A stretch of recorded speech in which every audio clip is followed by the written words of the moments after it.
Assalamualaikum warahmatullahi wabarakatuh. Sampurasun, sampurasun. Wargi-wargi baraya pecinta dongeng Sunda anu dimana bae ayana, alhamdulillah. Kalayan kudratillahi robbi qadarati nu maha kawasa urang sadayana tiasa ditepang dangu deui sareng simkuring Kang Tile dina acara carita Sunda tanapi dongeng Sunda. Urang nuluykeun hanca carita anu katunda dina judulning carita awewe kajajaden. Anu mana ieu carita teh hasil buah karya atanapi karangan Amburos ti Palihan Bandung. Kasugri kaum dangu dina jujutan hanca carita anu katunda. Pedaran Kang Tile kasapih kuwanci dina mangsa medarkeun kayaan alam pabeberang. Nyatana ka kulawargana Bah Ijon, khususna ka Nyi Sarah, anu mana kiwari nuju nandangan kasedih kulantaran diserahkeun kunu jadi salakina nyaeta Sarkum. Kumaha tumitra lajenganana ieu carita. Sumangga langkung paosna mah urang sami-sami bandungan deui kusadayana.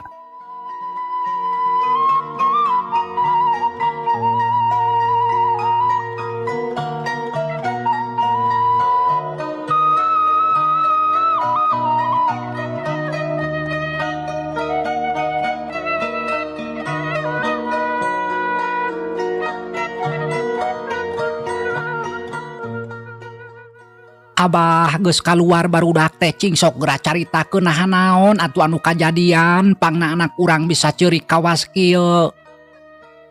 Ceuk ambu uneh geuwat tumanya deui kanu jadi salakina. Nya eta puguh oge bieu teh kadatangan ku si Sarkum si kasebelan manusia atah adol. Haram ja ada ucut burung jeung sajabana.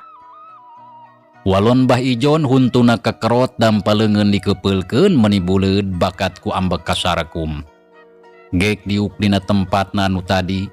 Sedengkeun Nyi Sarah harita acan repeh ceurik terus bae ngagukuk teu bisa diupahan. Jadi bieu teh aya jang Sarkum. Aya manusia ucut burung. Tembal Bah Ijon katara beungeutna meuni beureum dadana reng haperanjug. Abah cing sok caritakeun naon anu geus kajadian.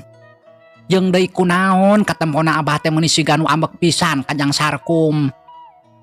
Nya eta puguh kieu lalakuna teh ambu. Paralak Bah Ijon nyaritakeun deui kajadian anu acan lila kaliwat. Ti mimiti kadatangan ku Sarkum nepi ka harita sakabehna ditetek eueuh anu tinggaleun. Sakabehna caritaan Sarkum ditepikeun ka ambu uneh dibeunyer beaskeun taya anu disumput-sumput. Narima beja kitu puguh atuh ambu uneh ngajenghok. Samalah teu nyangka lamun Sarkum tega ngajak pepegatan kanu jadi anakna. Ambu uneh sedih terus ret atuh ka Nyi Sarah anu can repeh ceurik. Rai cimata ngembeng tuluy ngalembereh kana pipina. Tah kitu ambu anu bieu kajadian teh. Pananya abah teh manehna datang ka dieu boga niat rek mapageun anak urang. Tapi teteh lah sangkaan abah teh beut nyalahan. Si Sarkum datangna ka dieu daya lian rek ngaragdageun talak ka anak urang. Dasar si bedul tah.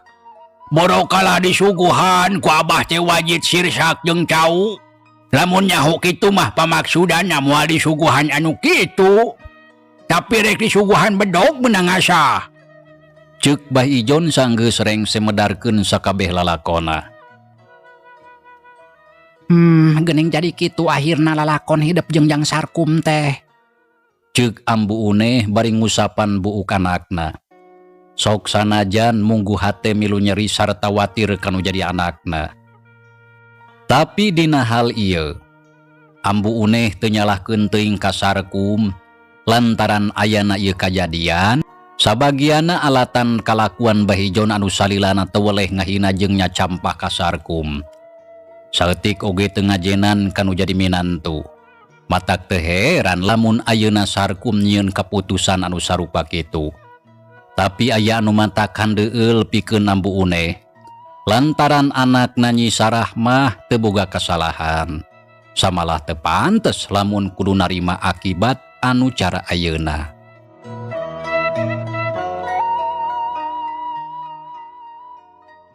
Ambu, tetela geuning Kang Sarkum teh meuni tega ka abdi.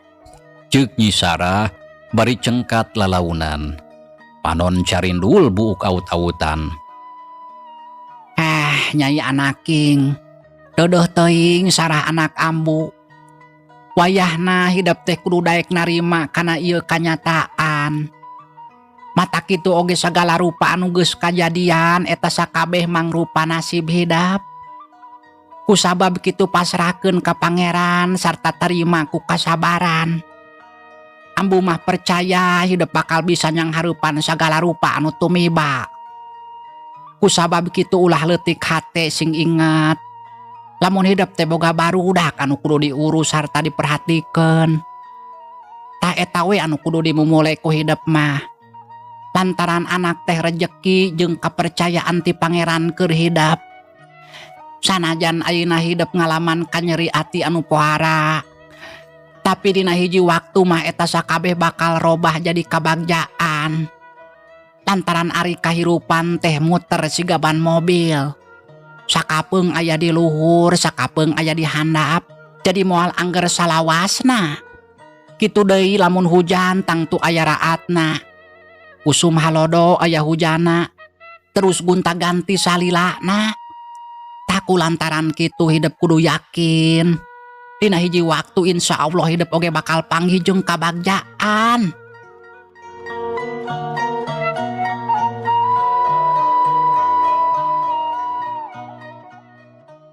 Ceuk ambu uneh ngabeberah ka anakna. Terus ngusap cimata ku tungtung kabaya. Bener Sarah caritaan indung hidup teh. Tah ayeuna mah geus lah teu kudu dipake ceurik balilihan. Sing reug-reug jeung sing gede hate. Keun wae si Sarkum gejul mah teu kudu dipikiran.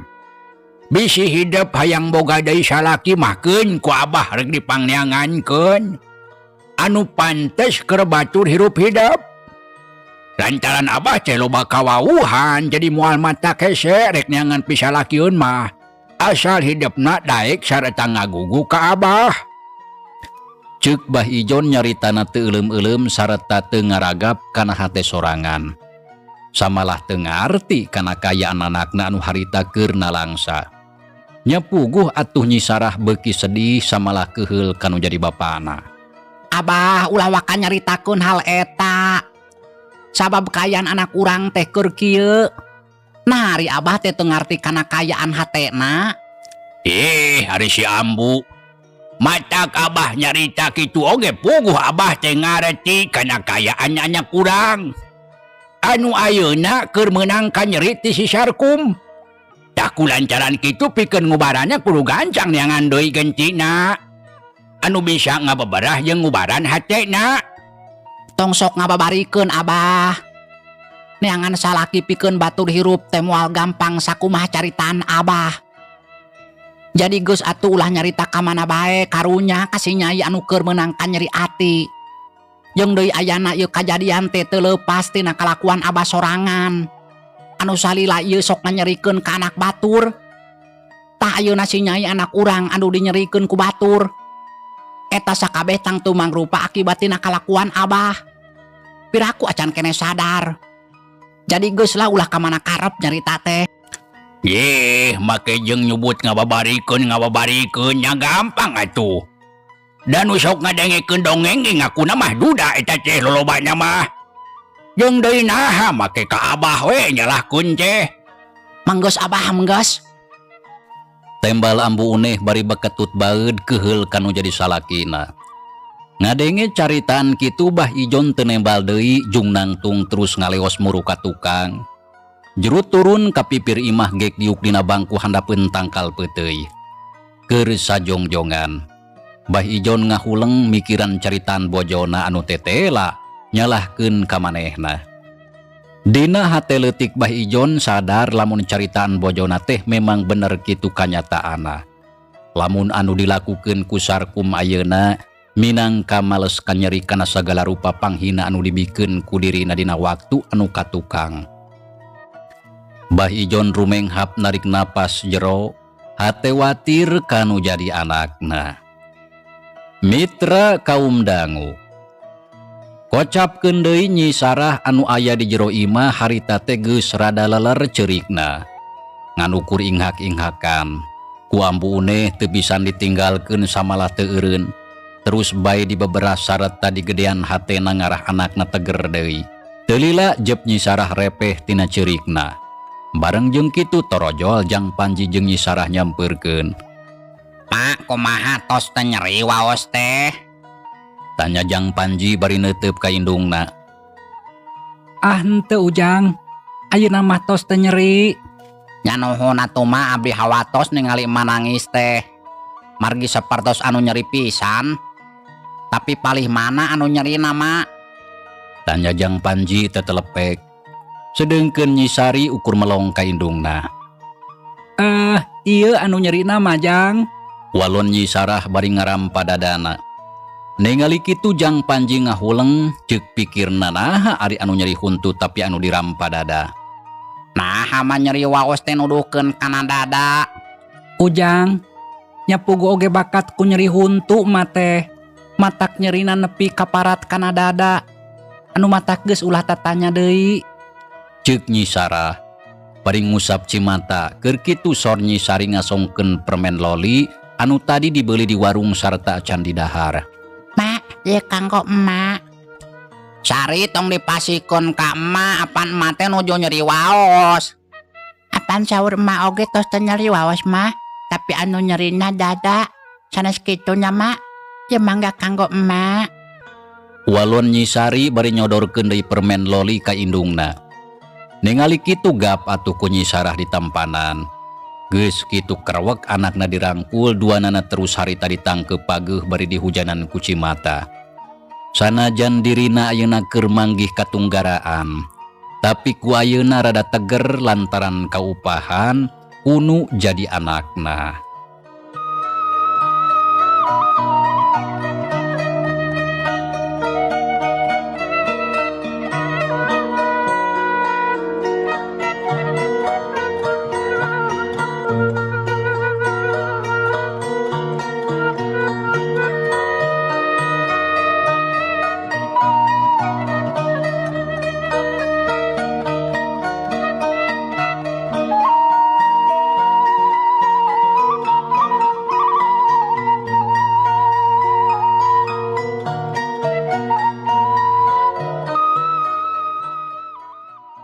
Kasugri kaum dangu cag urang tinggalkeun heula kayaan Nyi Sarah anu keur aya dina kayaan Tunggara.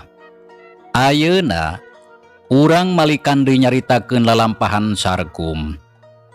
Sabadana ninggalkeun imah Nyi Sarah, Sarkum tuluy ngagedig leumpang gancang pisan. Ari maksudna rek ngajugjug ka imahna Palebe, rek nguruskeun urusan manehna jeung Nyi Sarah anu ayeuna geus diragragan talak. Kawantu sagala urusana hayang geura beres. Kusabab kitu Sarkum geus teu miceunan waktu. Harita keneh nepungan Palebe. Teu kacatur di jalana. Teu lila oge geus nepi kanu dituju. Kabeneran harita Palebe teh keur aya di imah. Nya barang datang oge langsung dibagiakeun sarta sena asup ka jero imah. Gek Sarkum diuk di hareupan ku Palebe. Sang geus ditanya ngeunaan maksudna. Geus teu asa-asa derek-dek Sarkum nepikeun pamaksudana. Anu cindekna mah boga niat rek nyerahkeun Nyi Sarah sarta hayang dipanguruskeun sagala rupana ku Palebe. Ngadenge kitunya puguh atuh ngajenghok. Samalah sabisa-bisa Palebe mepelingan sangkan Sarkum ulah luluasan nyerahkeun bojona. Lantaran ceuk pikirna sagala anu jadi pasoalan tangtu bakal bisa dibereskeun sarta bakal aya jalan kaluarna. Jang, naha tekad Ujang teh geus buleud rek nyerahkeun Nyi Sarah? Tanya Palebe bari neuteup ka Sarkum. Ya kan tenan parantos buleud nu mawi kitu oge Palebe. Nyaha kira-kiranya moal maca kaduhung?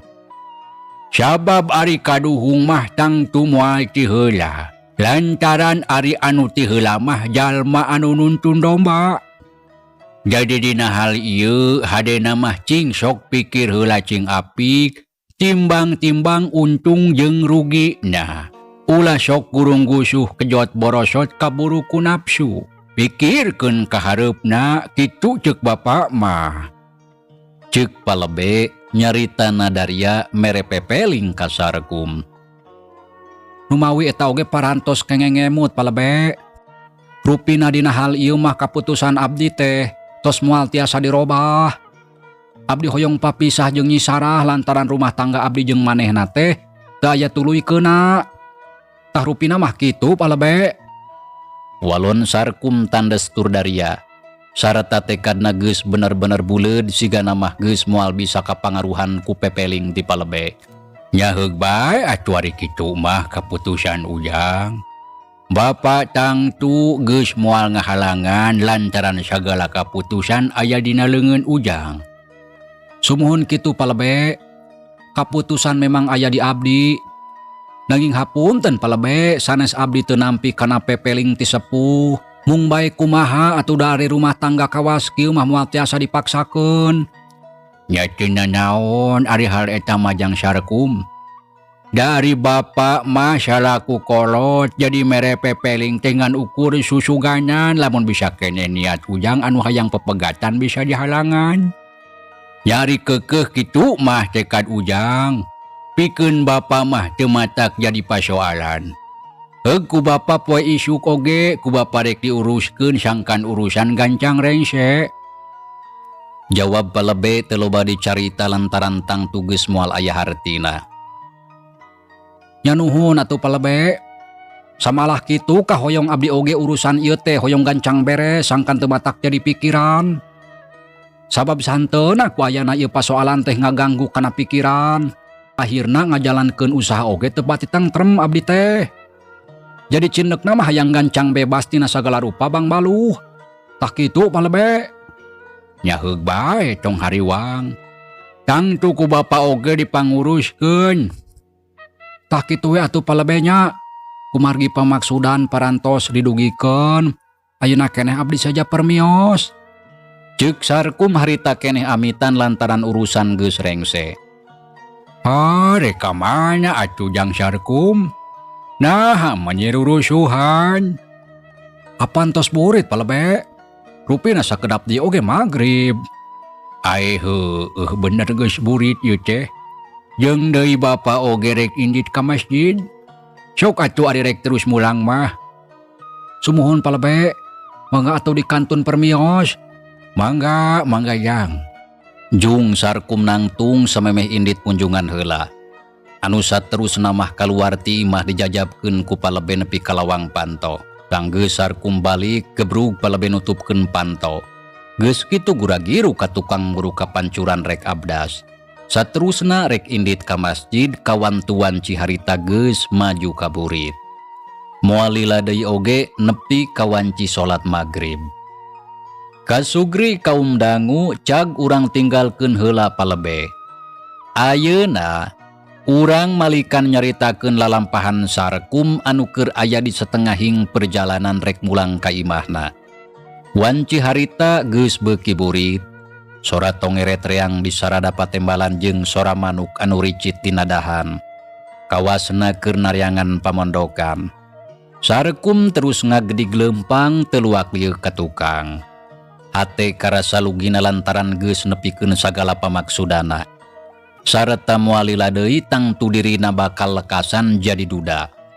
Sajroning leumpang, hate mah galecok ngomong sorangan. Akhirna geuning rengse urusan teh. Hate aing ngarasa sugema. Lantaran geus mulangkeun ka nyeri ka si Ijon. Anu sikepna teu weleh gede hulu. Sombong asa aing uyah kidul. Sarta salila 10 tahun saeutik oge teu pernah ngajenan pisan ka aing. Estuning aing teh dianggap runtah ti jarian anu taya hargaan. Tah ayeuna mah karasa ku sia Ijon. Kumaha nyeri jeung peurihna lamun ningali anak sorangan dinyerikeun ku batur. Ceuk Sarkum bari terus ngagedig leumpang muru ka imahna. Hatena kacida ngarasa puasa malah kacipta ku manehna lamun ayeuna tang tubah ijon keur ngabelengu. Hatena nalangsan ningali anu jadi anakna Nyi Sarah. Anu pasti keur ceurik balilihan. Dedeh teuing Sarah. Hampura akang. Lamun ayeuna Nyai kudu narima kanyeri anu pohara alatan akang. Tapi dalah di kumaha. Sabab akang geus teu bisa neruskeun di rumah tangga urang. Sajabati akang nyeri hate kudu jadi metoha. Tapi akang oge ayeuna geus boga pamajikan anu anyar. Kitu galecokna hate Sarkum mangsa harita. Ras ka Nyi Sarah anu ayeuna pasti keur ngarasakeun kanyeri alatan diserahkeun ku manehna. Tapi sanajan kitu saeutik oge Sarkum teu ngarasa kaduhung. Da puguh dirina memang geus eueuh kasuka ka Nyi Sarah. Sabab dina jero hate geus ngancik saurang awewe anu geulis Nyi Sawitri bojona anu anyar. Anu geus mampuh ngarbut tempat Nyi Sarah dina hate Sarkum. Jadi ceuk pikirna sanajan ayeuna papisah jeung Nyi Sarah oge geus moal aya rugina.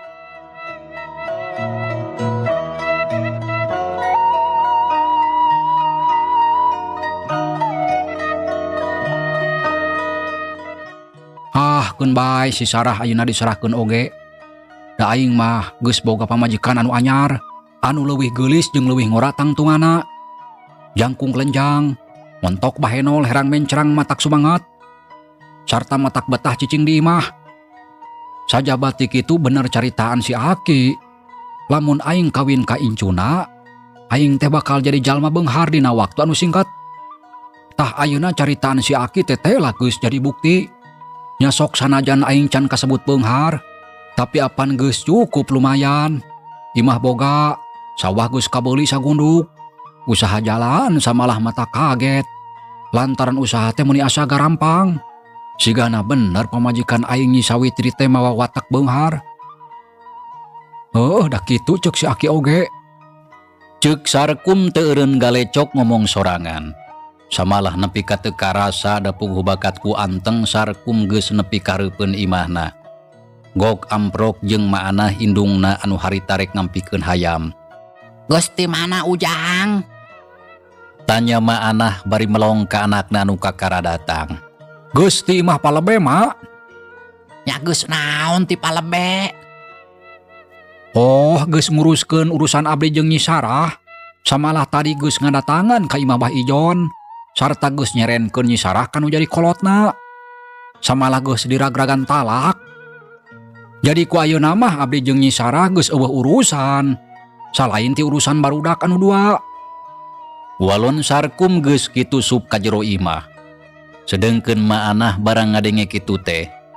Nya puguh meuning ngajenghok kuatir ka Nyi Sarah anu ayeuna geus pasti keur ngalaman kanyeri ti anakna.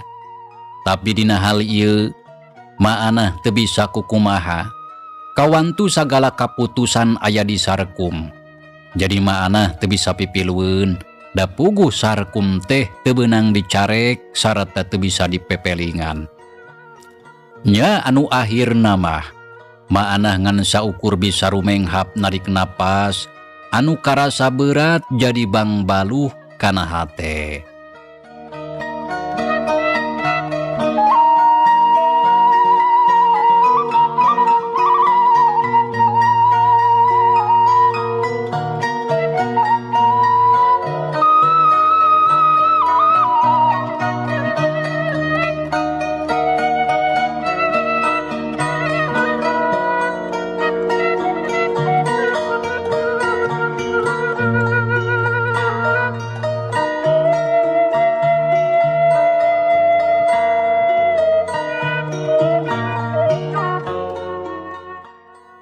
Kasugri kaum dangu urang kocapkeun poe isukna. Rebun-rebun kene Sarkum teh geus indit mawa domba jeung hayam ka pasar. Dibaturan kudua pagawena nu geus matu sarta dipercaya. Sedengkeun maanah jeung Titin keur aya di dapur naheurcai jeung ngahaneutkeun sanggu. Samalah terus popolah nyadiakeun kadaharan anu sejena. Kituna bari Gunter ngarobrol nyaritakeun pasoalan Sarkum anu geus nyerenkeun Nyi Sarah ka kolotna. Dina kayaan kitu, panto hareup aya anu ngatrokan. Jung Titin cengkat gura-giru muru kana panto. Tapi barang berai panto teh muka, Titin ngajenghok. Lantaran aya Nyi Sarah anu harita ngahaja datang isu keneh rek nepungan ka maana anu ayeuna geus jadi urut metohana. Tapi sanajan kitu tangtu Nyi Sarah teu miceun. Aeh geuning ece. Ceuk Titin bari melong ka Nyi Sarah anu katempo panonna meuni carindul. Nyatin hampura ece teh datang isu keneh. Walon Nyi Sarah terus tungkul. Ah nya teh sawios ce. Aeh ari emak aya. Aya mama di pawon. Mangga atuh ce kalebat. Nuhun Tin. Sup Nyi Sarah ka jero imah panonna rarat reret nitenan kayaan. Mangga calik ce. Aeh sakedapnya bade ngawartosan emak. Ceuk Titin terus ngaleos ka tukang gek Nyi Sarah diuk dina kursi. Panon terus rarat reret nitenan kayaan di jero imah anu katinggalina meuni garnaheun. Samalah ayeuna mah paparabotan oge kawilang aralus lantaran Sarkum geus melian anu anyar. Tetela Kang Sarkum teh hirupna geus aya dina kamajuan. Imah alus duduk jandela gede jeung weweg. Paparabotan sakabehna aranyar. Usahana jalan teu cara basa keur hirup jeung aing baheula. Anu salilana teu weleh manggih larat tunggara. Samalah aing geus kalengitan anak dua si Ujang anu bungsu jeung Nyi Asmi anu pangais bungsu. Ari panyana teh kasedih jeung kasusah moal kaalaman deui sarta tinggal bagjana. Tapi buktina mah aing ayeuna beut kalah kalengitan Kang Sarkum pikeun salilana. Ceuk Nyi Sarah ngagerentes dina sajeroning hatena. Bareng jeung kitu torojol Titin nanggeui baki dieusi ku cai ente haneut 2 gelas jeung lalauhna. Diiringkeun ku maanah anu hatena dumadakan jadi ratug deg-degan. Aeh geuning aya hidap Nyai. Ceuk maanah sanggeus deukeut. Sumuhun mahapunten bilih abdi ngawagel ka emak. Walon Nyi Sarah solongkrong munjungan. Ah nya teu nanaon Nyai teu ngaganggu da mama teu keur nanaon. Ceuk maanah terus gek diuk teu jauh ti Nyi Sarah. Ari Titin sok nundaan cai jeung lalauhna dina luhur meja. Gek diuk gigireun indungna. Mak, nah emak parantos terang kana kayaan abdi sareng Kang Sarkum ayeuna atanapi teu acan. Tanya Nyi Sarah panoneuteub seukeut ka maanah. Ah nya puguh we atuh Nyai. Ma oge geus apa lamun ayeuna hidup jeung anak ma geus papisah. Hampura emak anaking. Sabab emak teh teu bisa nyegah kana paniatan Sarkum anak emak. Samalah emak teh teu satuju pisan kana kaputusan anu dijieun ku manehna. Sarta ku emak teh dipepelingan tapi dalah dikumaha. Da geuning pepeling emak teu digugu. Jawab maanah nyaritana Daria bari neuteub ka Nyi Sarah. Tah kulantaran kitu sakali deui hampura emak Nyai. Antaran teu bisa nyegah kana paniatan anu jadi anak. Dina hal ieu mah terus terang emak teh teu bisa nanaon. Kawantu manehna kuat pisan nyekel pamadegan. Tuning hese teu bisa dionget-onget. Kahayangna kitu nya anu akhirna kitu we anu kajadian. Nya teu sawios mak, salira emak teu kedah mundut ti hapunten. Margi dina hal ieu salira emak teu gaduh kalepatan.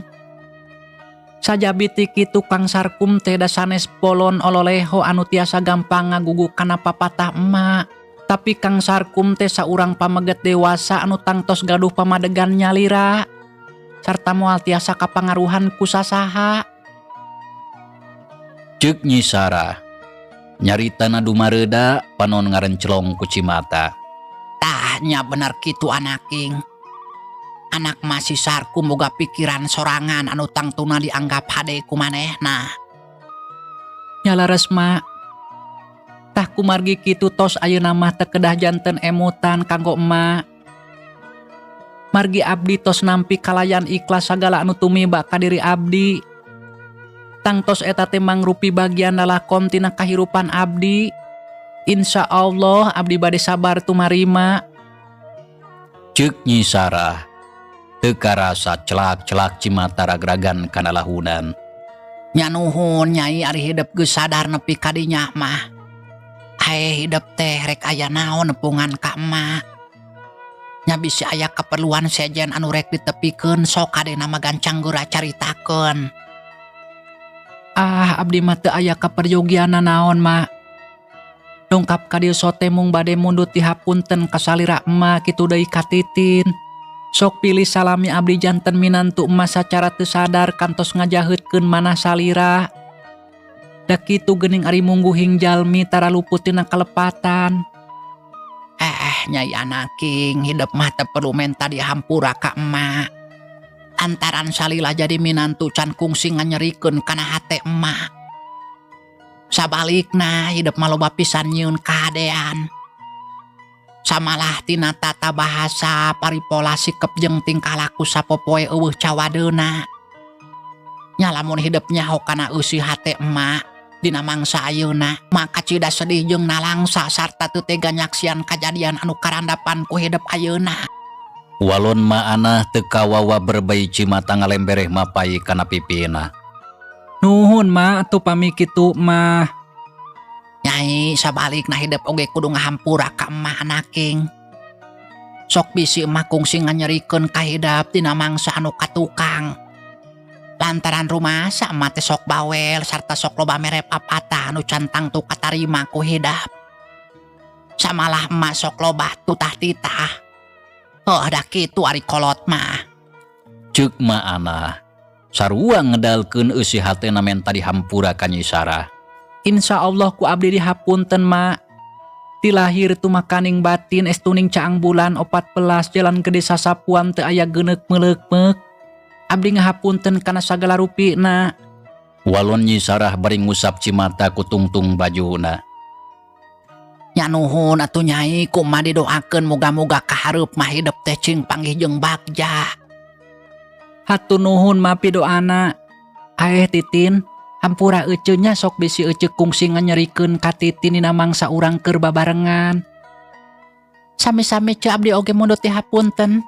Walon Titin panona carinak dak hatena kagagas. Inget deui ka mangsa katukang. Mak, tah ayeuna mah tos karaos asa langkung hampang. Margi bang balu hate anu ngagulung dina jero dada tos dikaluarkeun. Nya atuh saterasna mah abdi teh bade wangsul mak.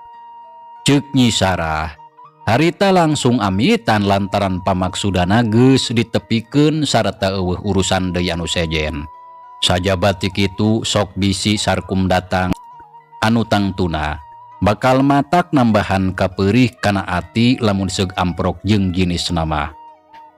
Nah meniru rusuhan apan cai oge candi inum-inum acan. Teres ce, engke deui we atuh da enjing keneh ieu teh. Walon maanah jeung Titin bari neuteub ka Nyi Sarah anu geus jung nangtung. Nyatin memang waktu mah isuk keneh. Tapi euceut teh bieu basarek indi teu kungsi bebeja ka barudak. Lantaran bisi harayang milu. Nya teu nanaon atuh ari kitu mah bral anaking rek mulang mah. Ceuk maanah. Solongkrong Nyi Sarah ngajak sasalaman ka maanah jeung ka Titin. Anu saterusna mah ngaleos indi rurusuhan ninggalkeun imah Sarkum. Dijajabkeun ku maanah jeung Titin nepi ka buruan. Karunya ce Sarahnya mak. Ceuk Titin bari melong ka Nyi Sarah anu keur noyod leumpang beuki anggang. Uguh we atuh sarua mah oge karunya ari hate mah. Tapi dalah dikumaha deui lantaran geus kieu kajadianna. Geus hayu urang ka jero itu sangu sigana mah geus asak tinggal namplokeun. Maanah terus ngaleos ka jero dituturkeun ku Titin. Brug panto imah ditutupkeun. Cag urang tinggalkeun maanah jeung Titin, ayeuna urang malikan nyaritakeun di Sarkum anu ti isuk keneh geus indit ka pasar. Nya saenggeusna nganterkeun hayam ka jongkon Abah Jamil. Sarkum harita terus indit nganterkeun domba salima-lima ka pajagalan keur penciteun. Teu lila oge geus nepi sarta geus teu mata kese adu tawar. Domba teh ditarima kuno geus biasa sok nampa domba ti manehna. Satuluyna cereng dibayar, Sanggeus rengse itu jeung ieuna terus arindit jeung pagawena. Tapi sarkum teu terus balik ka imah lantaran rek tuluy ngeder neangan deui domba jeung hayam keur jualeun poe isukna. Nya kitu jeung kitu bae kagiatanna sapopoe taya leureurna. Mitra, cag heula ieu carita urang tunda heula, insyaallah kin urang lajengkeun deui. Hatur nuhun kana naon rupi peratosan wilujeng kantun. Wassalamualaikum warahmatullahi wabarakatuh.